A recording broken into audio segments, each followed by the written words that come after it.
Procedemos a conceder el uso de la palabra al economista Simón Cueva, ministro de Economía y Finanzas. Tiene la palabra.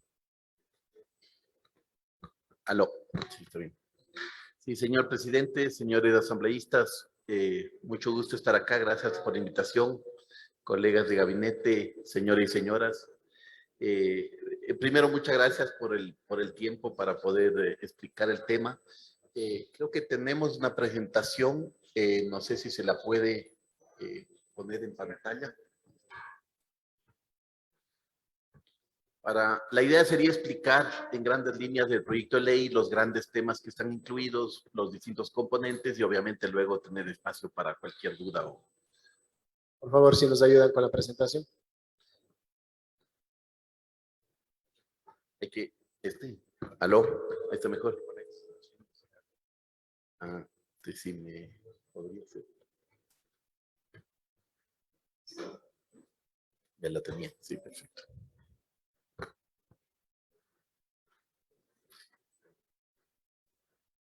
Perfecto, muchas gracias. Entonces, la idea es presentar este proyecto de ley orgánica para el desarrollo económico y sostenibilidad fiscal. Creo que como todos saben, inicialmente hubo un proyecto más amplio, digamos, que envió el Ejecutivo, a raíz de las decisiones del CAL y tal, el Ejecutivo decidió reenviar el proyecto por partes, digamos así. Este es aquel segmento que corresponde a los temas fiscales, tributarios. Y efectivamente hemos aprovechado este tiempo también para tener reuniones e interacciones con buena parte de la sociedad, con actores sociales, actores económicos, actores políticos, para integrar algunas de esas sugerencias. Todo proyecto de ley es siempre mejorable, es siempre perfectible, y por lo tanto para incluir varios de esos temas y tomar en cuenta varias de esas inquietudes. En conjunto, sin embargo, el proyecto de ley y la reforma tiene como eje principal el fortalecer la sostenibilidad fiscal del país, asegurarnos que este país sea un país fiscalmente sostenible, sólido, que permita a mediano plazo tener ingresos fiscales sostenibles que respalden el gasto público, en especial el gasto social que se quiere preservar. En el contexto de la pandemia, en el contexto del COVID, creo que todos sabemos que la pandemia tiene un... Perdón. Por favor, a los asistentes en la sala, que hagamos un poco de silencio, estamos con comparecencias. Entonces, como decía, en el contexto de la pandemia ha impactado económicamente de manera bastante fuerte al país, ¿no es cierto? El país tuvo un crecimiento económico negativo de 8% el año pasado, tiene una recuperación gradual este año, deberíamos crecer algo más de 3% o algo más en este año. Eso ha implicado también un impacto fuerte en las finanzas públicas, en las necesidades extraordinarias de gastos ligados a la pandemia, incluido la campaña de vacunación y todo el proceso de reactivación económica. Y por otro lado, la pandemia ha afectado bastante más fuertemente a las clases sociales más desfavorecidas en el Ecuador. El Ecuador es ya de por sí un país desigual, pero es un país en el cual, cuando uno mira las estadísticas antes y después de la pandemia tiene un impacto bastante más fuerte en los sectores más vulnerables de la población ecuatoriana, y por lo tanto es una obligación del gobierno nacional y del país velar por la sostenibilidad de los sectores más vulnerables. El proyecto de ley está orientado a defender y fortalecer la situación de los más vulnerables, y para eso también incluye un principio de justicia fiscal y de progresividad.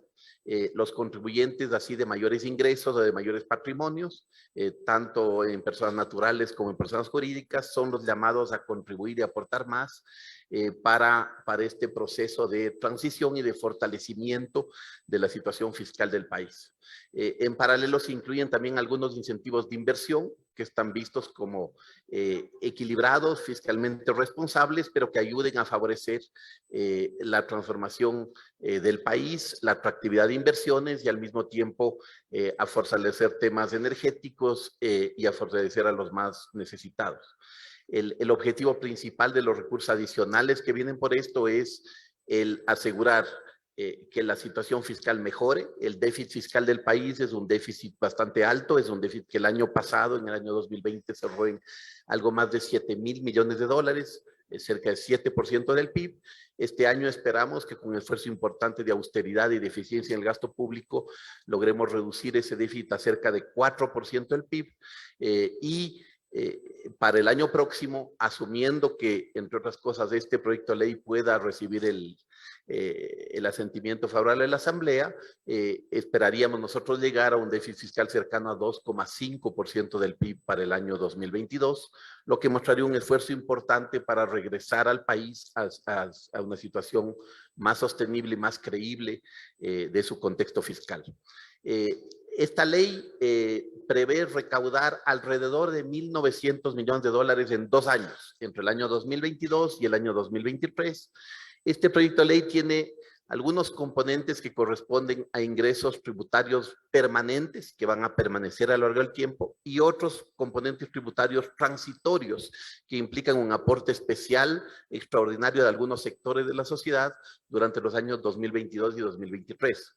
Los componentes permanentes que afectan en buena parte el impuesto a la renta de personas naturales y personas jurídicas, por la naturaleza el impuesto a la renta toma un tiempo siempre la implementación. Si el proyecto de ley se aprueba este año, por ejemplo, esto implica que el año próximo aplica el impuesto a la renta de personas y empresas y el efecto pleno sobre la recaudación fiscal tomará un año más, tomará hasta el año 2023, en el año 2022 habrá solo un pequeño impacto en cuanto a recaudación previa, digamos, anticipada o por retenciones, pero el impacto pleno es en el año 2023. Es por eso que en parte las recaudaciones temporales permitirían hacer el puente entre el uno y el otro y permitirían también ayudar al país en una situación particularmente fuerte tras de la pandemia con esfuerzos extraordinarios de gasto público. En el conjunto de esta recaudación, el 87% del total de la recaudación recaería en las personas naturales con ingresos superiores a los $5,000 mensuales y a las contribuciones patrimoniales especiales, tanto para personas como para empresas. Y el 13% a personas naturales con ingresos entre $2,000 y $5,000 mensuales. Esto implica que el proyecto de ley afectaría únicamente al 3,4% de la población económicamente activa. Más del 96,5% de la población económicamente activa no se verá afectada en ninguna forma por este proyecto, si no es de forma positiva, porque hay algunos impuestos que se están reduciendo y que ayudarán también en ese proceso. Si pasamos a la siguiente lámina, voy a explicar un poquito la parte permanente sobre impuesto a la renta de personas naturales. Quizás para poner en contexto, cuando uno compara Ecuador con la mayoría de países de la región latinoamericana o del mundo, uno puede ver que los rangos mínimos y máximos gravables para el impuesto a la renta de personas naturales, en el caso ecuatoriano, el que esté en azul resaltado, son bastante altos para el promedio de la región. En particular, el rango alto es muy alto frente a la mayoría de países de la región. Y el proyecto de ley, entre otras cosas, prevé reducir un poquito los rangos altos del impuesto a la renta precisamente para corregir este tema. Y el segundo tema que uno puede ver en el caso ecuatoriano es que el rubro de deducciones por gastos personales para el impuesto a la renta de personas es un rubro muy alto en el caso ecuatoriano. El tope de deducción de gastos personales en Ecuador es $14,576. Es uno de los más altos de lejos dentro de la región y del mundo, debo decir. Muchos países, incluidos desarrollados con niveles de ingresos bastante más altos que el Ecuador, tienen topes de deducción de gastos personales inferiores. Los de Estados Unidos tienen 12,000, España tiene como 1,000 y la mayoría de países de Latinoamérica tienen niveles mucho más bajos. ¿Qué implica este nivel muy alto de deducción de gastos personales? Implica un impacto regresivo sobre el impuesto a la renta de las personas. Para poner un ejemplo, si tenemos dos contribuyentes, el uno que gane al año, digamos, $100,000 y el otro que gane al año, digamos, $30,000. El primero, el de $100,000, está en un rango de marginal de impuesto a la renta de las personas cercano al 30% en el caso ecuatoriano. Y si declara $14,500 de gastos personales, se ahorra, para ponerlo así, impuesto a la renta de $14,500 por la tasa marginal, por 30%. Por lo tanto, se ahorra alrededor de 5,000, un poquito menos de $5,000 de impuesto a la renta, esa persona con $100,000 de ingreso. Otra persona que tenga 30,000 anuales de ingresos va a estar en el rango marginal más cercano al 10% y con esos mismos $14,500 declarando la misma cantidad de gastos personales, se va a ahorrar $14,500 por 10%, es decir, cerca de $1,500. Entonces, estamos viendo que la persona de ingresos más altos, gracias al sistema de deducción de gastos personales, tiene un beneficio de reducción de impuestos mucho más alto que la persona que está más abajo en la escala. Este efecto regresivo de la deducción de impuestos a la renta ha sido observado en otros países también y por eso varios otros países en años recientes, por ejemplo, España o Uruguay, han modificado su método de cálculo, digamos, del impuesto a renta de personas con las deducciones, precisamente para evitar estas distorsiones. Y eso es lo que se está proponiendo en este proyecto de ley. Se está proponiendo dos cosas sobre el tema de deducción de gastos personales. Primero, se va a seguir manteniendo los gastos personales, se va a poder seguir deduciendo por gastos personales, no se elimina la deducción de gastos personales. Sí se reduce el tope que se puede deducir. El tope ahorita es de $14,500, se está proponiendo reducirlo a alrededor de $5,000. $5,000 es la mediana de gastos personales que se deducen los contribuyentes en la práctica en el Ecuador. ¿Qué significa la mediana? Significa que la mitad de los contribuyentes se deducen $5,000 o menos de gastos personales y la otra mitad, en general los de más arriba de la escala, se deducen más de $5,000. La mitad abajo, la mitad arriba. Al reducir este tope, se está reduciendo este efecto regresivo. No significa, como digo, se puede seguir deduciendo los gastos personales por los mismos rubros que este rato se deducen. No hay un cambio en ese sentido, no se topa los rubros que se pueden deducir, no se topa nada de eso, se topa el máximo que se puede deducir. Y al hacerlo, esto implica que el impuesto a la renta se vuelve un poco más progresivo, es decir, que la curva de impuesto a la renta empieza a ser más vertical. No sé si podemos pasar a la siguiente lámina.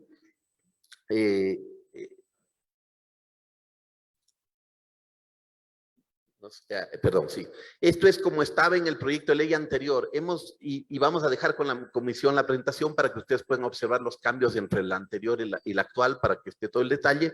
Si pasamos a la siguiente, es la propuesta del actual proyecto de ley. En esta propuesta lo que estamos viendo es que los rangos se han reducido un poco a partir del rango de $31,000 para arriba y se ha incluido un rango adicional de impuesto a la renta de personas a partir de los $100,000 en adelante, con una tasa marginal que sube de 35 a 37%.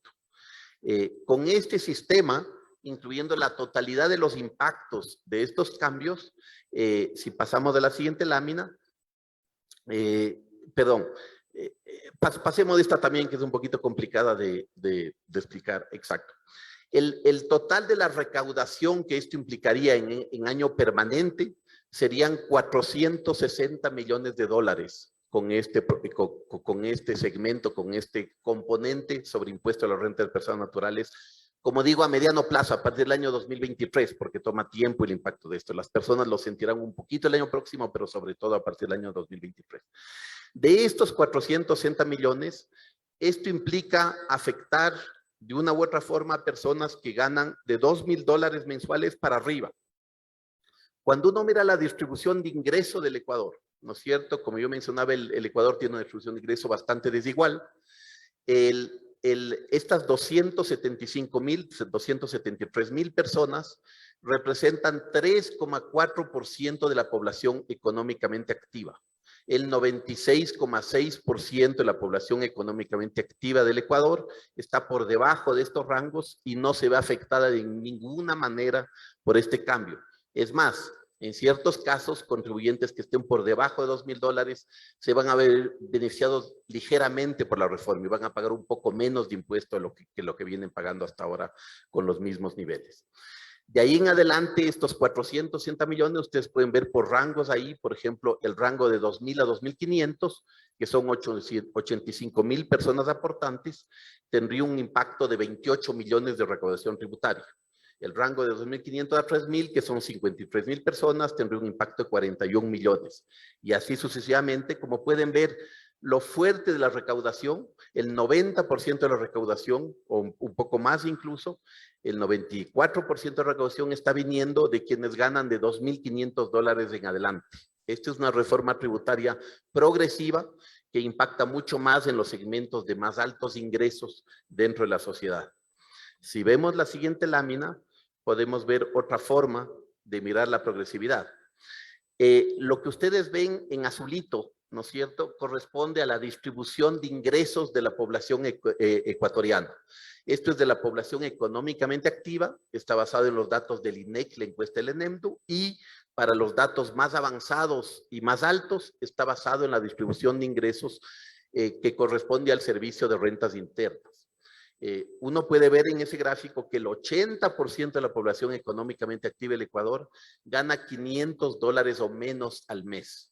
Recuerden que estamos hablando de los ingresos de las personas naturales y de los ingresos individuales. En el Ecuador no se reporta impuesto a la renta familiar, sino que se reporta a título individual los ingresos de las personas. En esta distribución, ustedes pueden ver que la inmensa mayoría de lo que está en azul, que es la inmensa mayoría de la población económicamente activa, no tiene ningún impacto con la reforma. La reforma lo que implica es un cambio entre la línea que está en gris y la línea que está en rojo, ¿no es cierto? Y uno puede ver que el cambio va creciendo conforme los ingresos relativos de los distintos segmentos de la población. Es, vuelvo a decir, una reforma bastante progresiva del impuesto a la renta de las personas.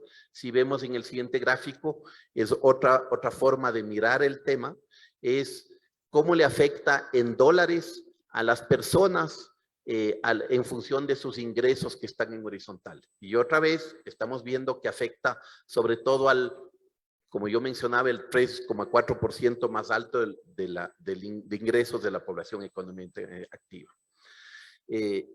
No sé si, entonces, si vemos la siguiente lámina, este es un resumen.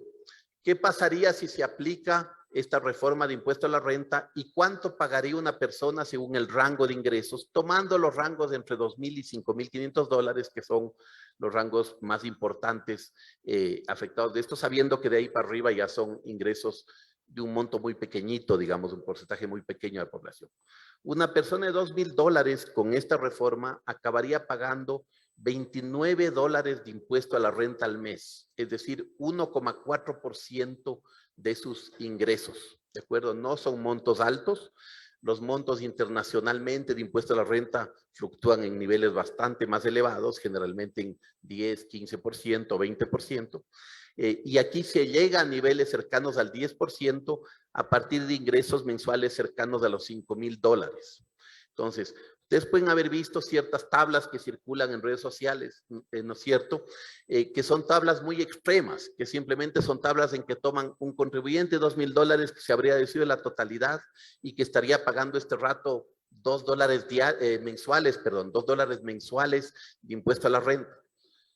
Quisiera hacer notar que un contribuyente que gana $2,000 en el Ecuador, es decir, que gana 5 veces el salario mínimo, que forma parte del 3,4% más alto de distribución de ingresos de la población económica activa y que estaría pagando $2 mensuales, estaría pagando como impuesto a la renta 0,1% de su ingreso, lo cual es un monto muy, muy, muy chiquito, ¿de acuerdo? Entonces, la realidad es que esta reforma sí hace un incremento del impuesto para las personas de $2,000 en adelante, pero son impuestos son ingresos y llegar a niveles bastante razonables, como digo, a las personas que están debajo de $5,000 de ingresos personales mensuales, no familiares, personales mensuales, ¿de acuerdo? El impuesto a la renta va a estar por debajo de 10% y de forma creciente, cerca de 1,5% para $2,000, 5% para $3,000, 8% para $4,000 y así sucesivamente. Al hacer esto, el Ecuador se estaría acercando a una distribución de impuesto a la renta más parecida a la de muchos países de la región y muchos países a nivel internacional y estaríamos corrigiendo uno de los problemas de regresividad del sistema actual y ayudando en ese sentido a la progresividad del sistema. Hago notar también en este tema de distribución, uno oye mucho el tema de que esto está afectando a la clase media. La definición de clase media es un tema de alguna manera subjetivo, ¿no es cierto? De alguna manera cada quien se ubica como considera, Pero creo que es difícil pensar que en un país la clase media represente el 3,4% más alto de la distribución de ingresos. En la gran mayoría de países, la clase media representa el 40-50% intermedio de los ingresos, ¿no es cierto? 2-3 ejemplos sobre eso. Hay un estudio reciente del Banco Mundial, que entiendo es más, si vi, ha sido reproducido o calculado en la revista Gestión del día de ayer, entiendo que salió el día de ayer, y de acuerdo a ese estudio,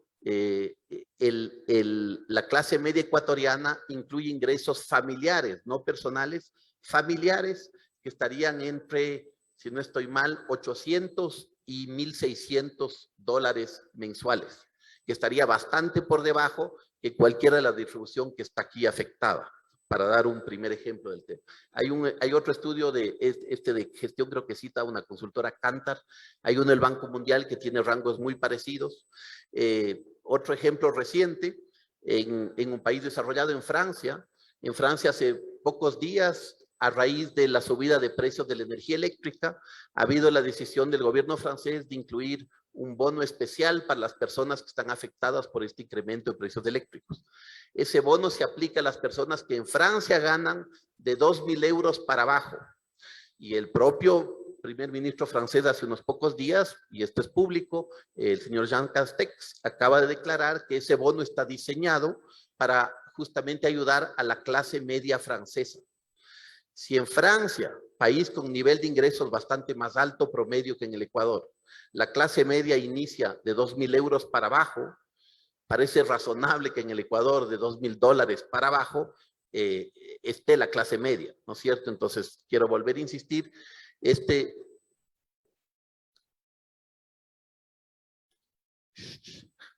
podría pedir, perdón, a los medios de comunicación un poquito de silencio. Gracias. Sí, por favor, si nos ayudan. Entonces, quisiera aclarar este tema y explicar otra vez, este proyecto de ley está afectando en cuanto a impuesto a la renta de personas naturales al 3,4% más alto de la distribución de la población económicamente activa y no topa al 96,6% del total de la población económicamente activa ecuatoriana. Si pedimos el siguiente... La siguiente está un poquito más complicada de entender y me disculpo porque a veces tantos números confunden. Simplemente, ustedes le pueden ver luego más en detalle, pero la deducción promedio, la segunda columna explica la deducción promedio de gastos personales de cada uno de las personas en el Ecuador. Para dar un ejemplo, alguien con 2.000 dólares de ingreso bruto recibe, en promedio declara históricamente, de acuerdo a los datos del SRI para los contribuyentes en ese segmento, gastos personales equivalentes a 7.687 dólares y así sucesivamente, simplemente para que lo tengan. Creo que el anterior era más claro para la explicación de la distribución. Siguiente, por favor. Esto es otra vez. Pasamos ahora a las contribuciones temporales que están previstas en el proyecto de ley. Hay contribuciones especiales de dos tipos en el proyecto de ley. Una sobre las personas naturales y otra sobre las empresas. En el caso de las personas naturales, este es como estaba en el proyecto de ley anterior y en la siguiente lámina tenemos como está ahora en el proyecto de ley revisado. Si le vemos en la siguiente lámina, por favor, ahí está. La contribución especial de personas de alto patrimonio incluiría un impuesto o una contribución especial de un solo año, que valdría por un año, por el año 2022, para personas cuyo patrimonio sea de $1 millón en adelante para personas naturales, de $2 millones en adelante para sociedad conyugal, ¿de acuerdo? Con tasas que son marginales, que van entre 1 y 1,5%, pero es una tasa marginal, no es la tasa efectiva que pasa el contribuyente, es una tasa marginal, y con un tema adicional que se ha incluido en el proyecto de ley, que las personas podrán deducirse hasta $200,000 por concepto de su primera vivienda o por tierras rurales improductivas. Esto para responder a algunas dudas de muchos contribuyentes que indicaban que en ciertos casos las viviendas o las tierras improductivas pueden estar sobrevaluadas en el caso de ciertos municipios o gobiernos locales. Si le vemos en la siguiente lámina, pueden ver un ejemplo de tributación. Una persona, por ejemplo, que tiene un patrimonio de $1.100.000 y ha deducido los $200.000 por anteriores, ¿de acuerdo? Estaría pagando, porque las tasas son marginales, o sea, la tasa se aplica, el primer millón no paga nada, y del millón en adelante empieza a pagar la diferencia, las distintas tasas marginales. Entonces, por ejemplo, alguien con un patrimonio de 1.100.000 estaría pagando $1.000, que corresponde a una tasa efectiva sobre su patrimonio de 0,09%. Alguien de 1,5 millones estaría pagando $6.500, que corresponde a una tasa efectiva de 0,4%.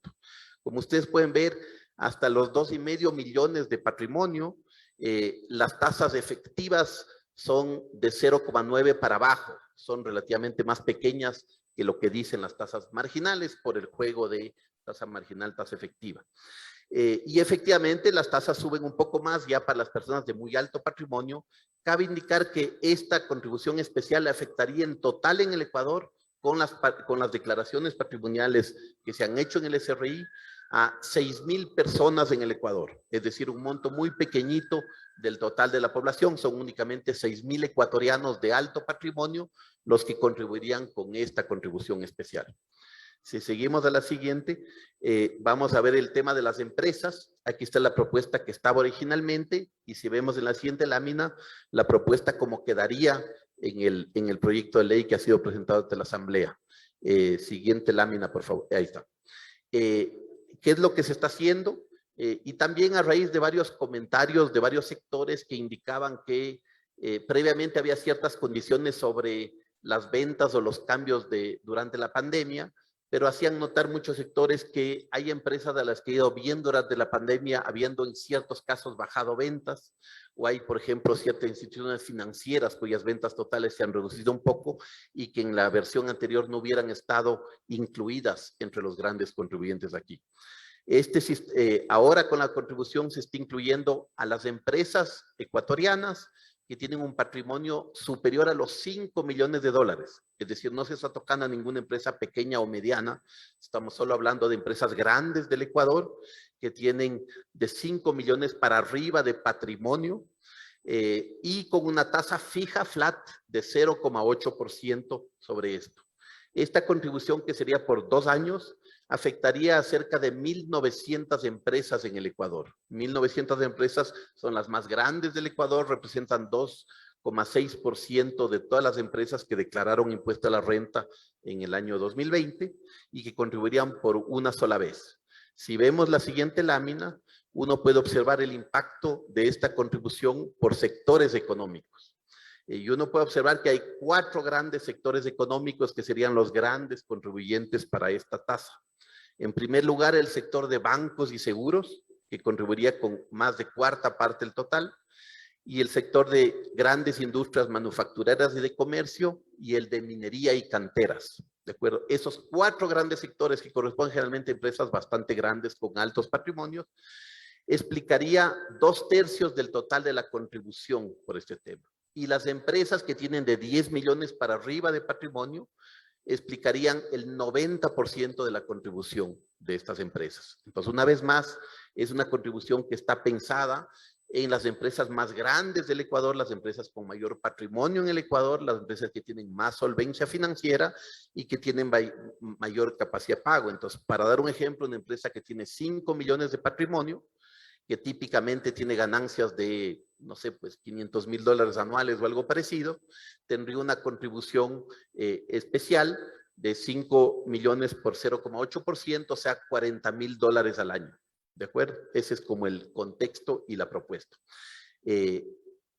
Si podemos pasar a la siguiente, esta propuesta implicaría una recaudación de cerca de $468 millones, de los cuales 420 vendrían de las empresas con 10 millones o más de patrimonio, y una vez más con esa distribución por sectores.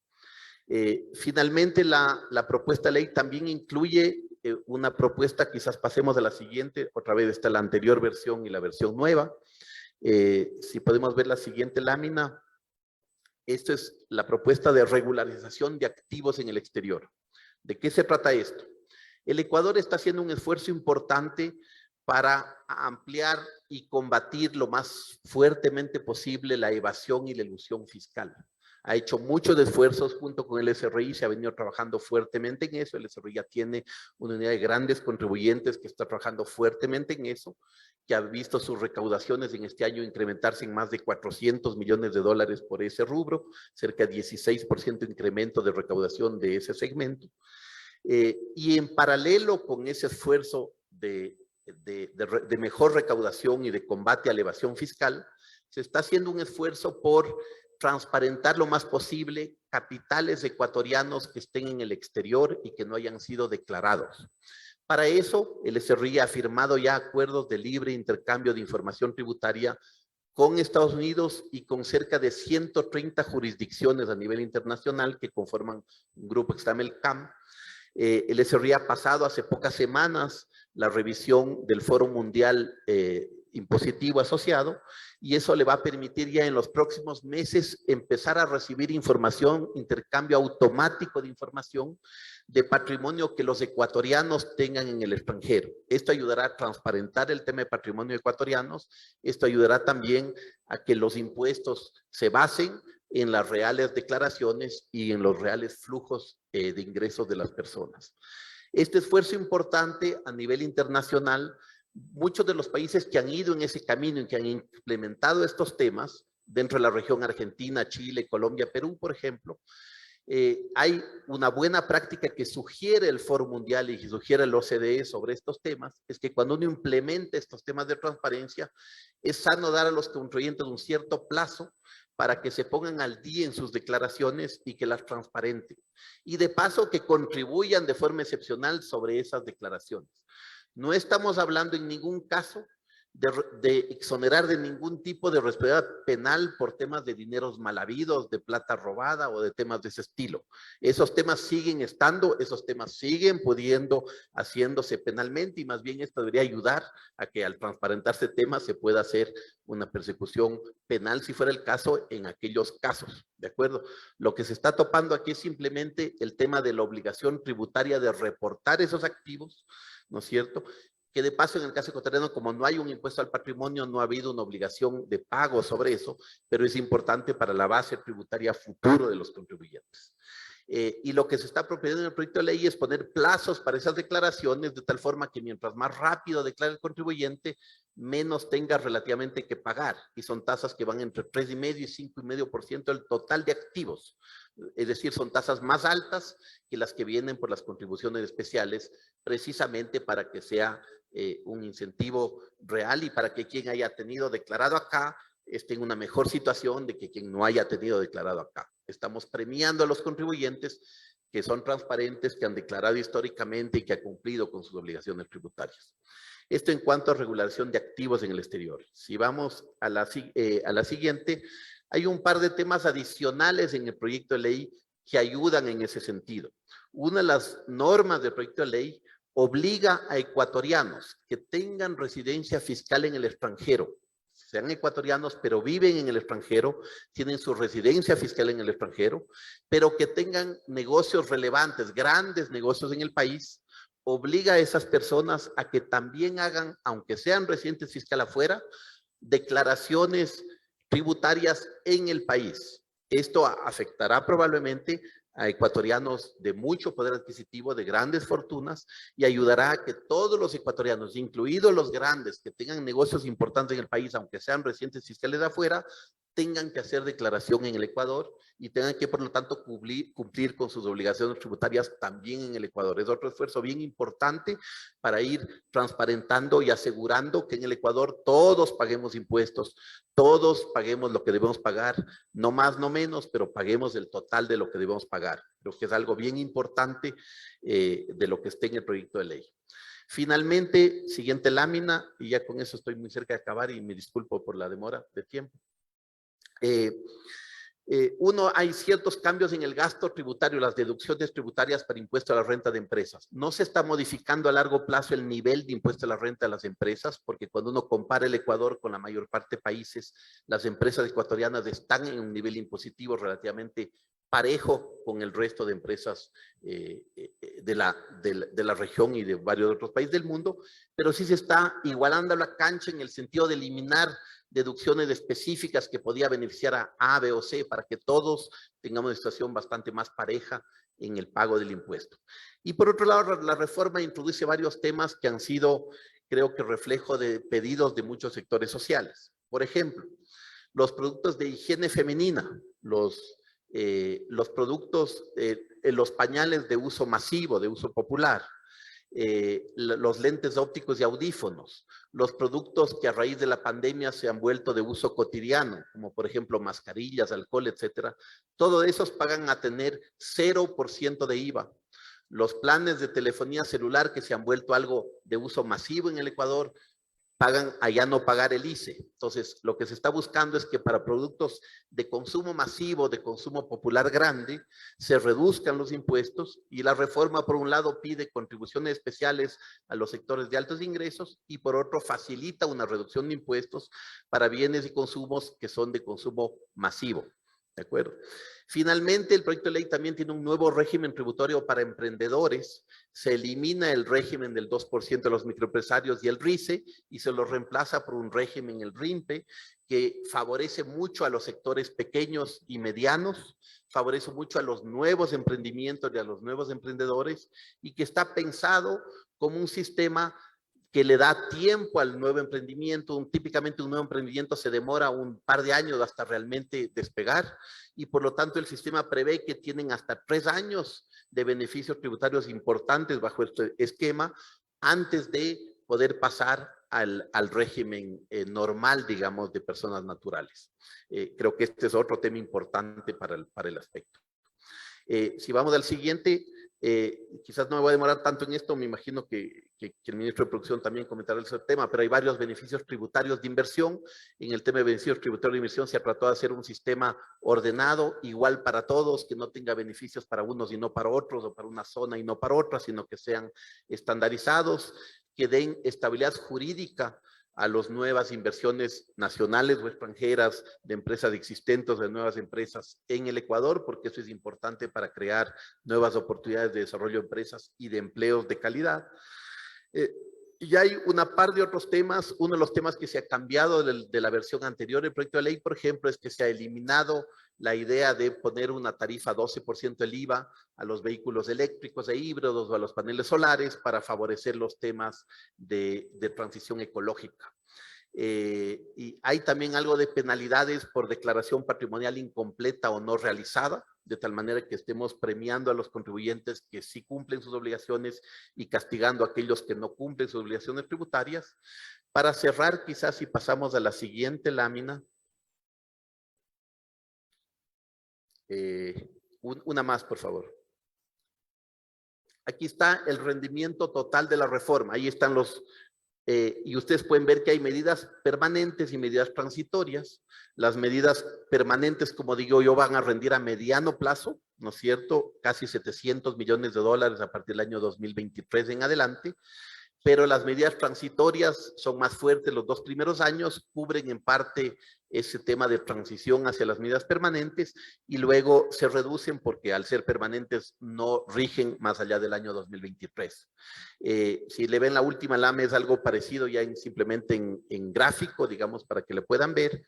Lo que uno puede ver es que las medidas transitorias, que son las que están en rojo, tienen impacto inicial y luego con el tiempo esas medidas se van reduciendo y las medidas permanentes van ganando espacio, ¿no es cierto? Y aseguran al país, como digo yo, una sostenibilidad fiscal más sólida, que sea un país que con la contribución de quienes más ingresos tenemos en la sociedad y más debemos aportar a la sociedad, el país logre recuperarse socialmente, recuperarse fiscalmente, ser un país creíble para el mundo, porque la única manera de ser un país creíble, de ser un país que logra financiamiento en buenas condiciones, de ser un país con crecimiento económico más sólido, con atracción de inversiones y con creación de empleo sostenido, es de tener una situación fiscal equilibrada y sana, ¿no es cierto? El Ecuador viene ya con muchos años de una situación fiscal desequilibrada, que no es sana y que afecta fuertemente al futuro y a la sociedad mediana del país. Creo que con esto, señor presidente, y otra vez me disculpo por la demora en el tiempo, a las órdenes cualquier duda o cualquier comentario adicional. Muchas gracias. Agradecemos la intervención del ministro de Economía y Finanzas.